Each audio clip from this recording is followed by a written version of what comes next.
I've talked with a lot of people that are around my age, in their 50s and 60s, who tell me they used to be fit. They say they went to the gym, or they used to run, or they went to a class. They used to do it. Sometimes they're contemplating getting back into shape too. But the most common reason why folks lost or lose that momentum, or why they get off the horse and it's hard to get back on, they usually say they don't have time to get it done. Their lives are just too busy. It's just they don't have enough time. I think this is the story for a lot of people. My friends, every day that passes, that mountain grows, and climbing back to the top of it becomes more and more daunting.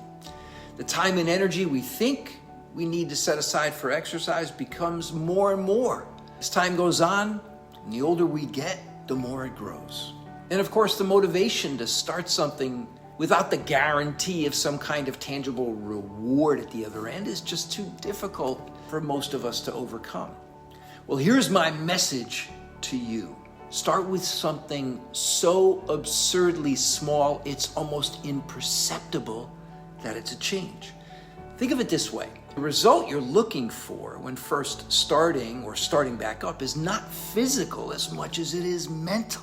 And as I've often said, it's always about the stories we tell ourselves about ourselves, right? It's that conversation going on inside of our head that matters the most. When you start small and get consistent with that tiny little change, you start to become the person who identifies as being healthy, as being active, and as someone who makes the time. Whether it's 5 minutes or 20 minutes, you did it and you can build on it. Listen, we're never ever going to have enough time until we make the time. We won't make the time until we decide it matters enough and it's worth it. Remember, motivation doesn't lead to action. It works the other way around. Action leads to motivation. And that is the catch-22, my friend, because we're only going to believe it's worth it when we start to feel some signs that it's working. So you've got to have faith, be a little bit disciplined, and keep going even when you might not feel the changes. You know what's funny? Isn't this the same kind of process that's required to be an entrepreneur or to build a business?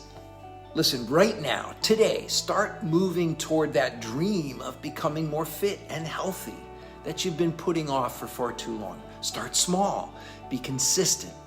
It'll happen for you if you don't give up or give in. Now let's get to it.